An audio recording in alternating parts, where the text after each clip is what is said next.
Hi, I'm actually going to skip over to page 832.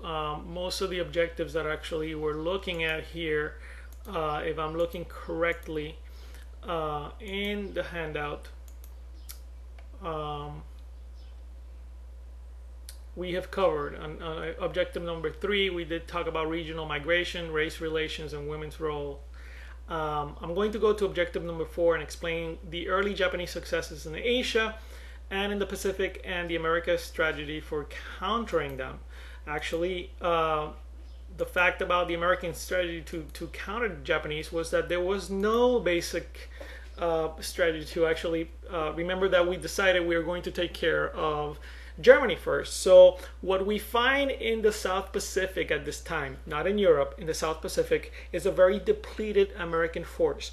And on page 832, you'll see the early successes of the Japanese Empire forces to actually take over the region. The entire, if you look at a map of the South Pacific, starting with Japan, moving down southeast towards the Philippines and close to Australia, you're going to see here that the major key points after Pearl Harbor that the Japanese attacked were the outpost of Guam, a very tiny island that came into our possession after the Spanish-American War, Wake Island, and the Philippines. And again, we talked about the Philippines before in the Spanish-American War and what led to that.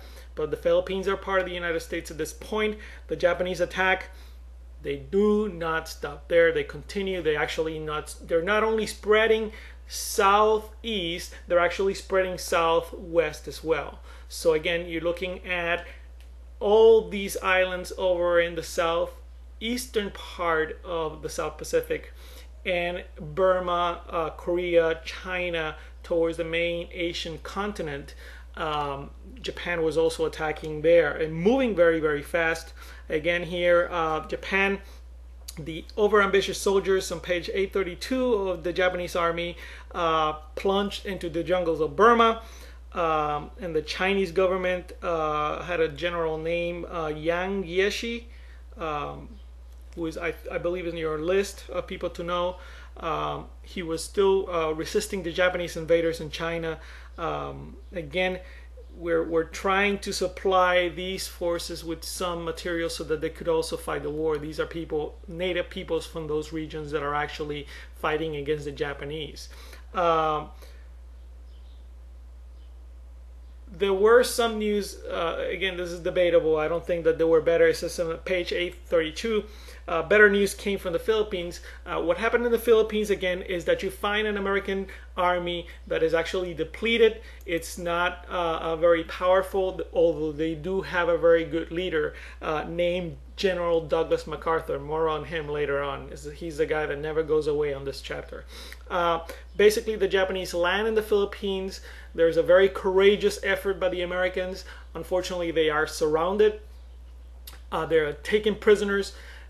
General Douglas MacArthur did not want to leave his troops. He was ordered directly by Roosevelt to leave the Philippines because he was too important of a military mind to lose to the Japanese at that point. So he sneaks out of the Philippines in the middle of the night. Before he actually leaves, he turns around and says his famous quote, line from, you've seen it in 1,000 movies, I shall return. And we'll cover that later on when he does return. But again, the Japanese are very brutal with the American prisoners. They marched them through the jungle. 20,000 American troops suffered, supported by a more larger train, and the Filipinos held up the violent Japanese attack until April 9th. And basically, at the end, the Japanese marched the Americans.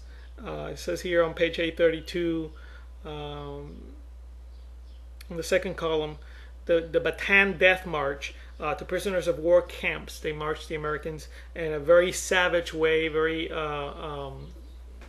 brutal, what the Japanese did to the American prisoners.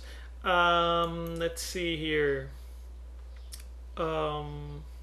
So I'm covering that from the slides. The American soldiers left in the Philippines at a place called Bataan. were prisoners of war and treated terribly in the so-called Bataan Death March. So again, you'll find that on page 832. MacArthur and his famous words, "I shall return." Can Japan, and this is the question here, the critical thinking moment, can Japan sustain this spread? Okay. It's debatable. Here's a small country lacking in natural resources having to invade mainland Asia, the Asian continent, China, Korea, and Burma, in order to get raw materials to fuel their war effort. Spreading again towards the South Pacific, how much further until they spread themselves too thin? Basically, that's what you have to think about. Did they spread themselves too thin? And this is what happens actually in the Battle of Midway. I'm going to go to the slide directly that says Japan's high tide at Midway. Japan was already ready to invade Australia.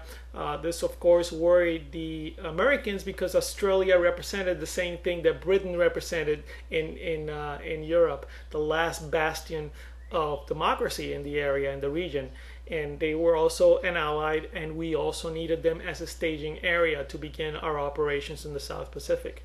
The Battle of Coral Sea. Here comes the American Navy. Here comes the Japanese Navy. It is a great American victory in the first ever naval battle, where all the fighting was actually done with aircraft carriers. You need to remember that. I can't emphasize that enough. Actually, the battle was fought near Midway on June 3rd and 6th in 1942.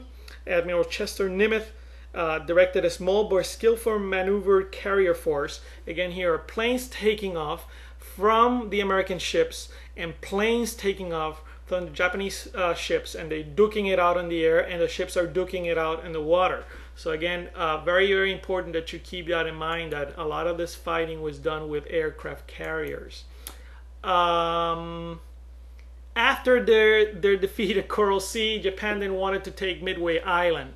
And again, here's Japan suffering one defeat, and still, again, the question was, can Japan sustain that spread in the Pacific? Here's they suffer their first major defeat. Instead of actually consolidating, halting and consolidating and reorganizing, though, they went on the offensive again, and they actually go to a place called Midway Island. And if I find the slide here, again, most of the fighting done in Midway as well was actually done in the Battle of Midway was done by aircraft carriers, carriers with planes, and the planes will take off and find the Japanese ships and sink them with torpedoes and what have you. And the Japanese will try to counter doing the same thing.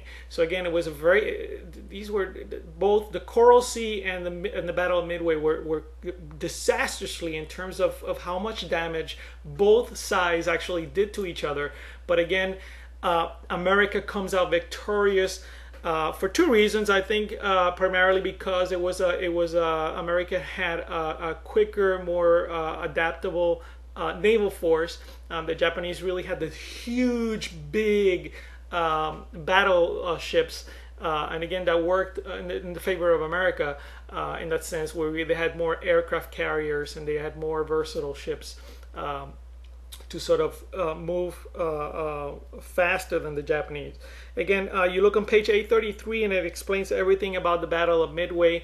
And what is significant about this, and this is covered actually on the slide, the significance is that after the Battle of Midway, the Japanese are now on the defensive. We have seized the opportunity now to go on the offensive. I'm going to stop here now and actually cover again, this is the objective on Japanese efforts early and their gains early, and what happened to them. Instead of actually the Japanese consolidating their position, they got a little greedy and tried to spread a little bit more, spread themselves too thin. So I'm going to come back with page 833 and actually the offensive that the Americans actually take from there on.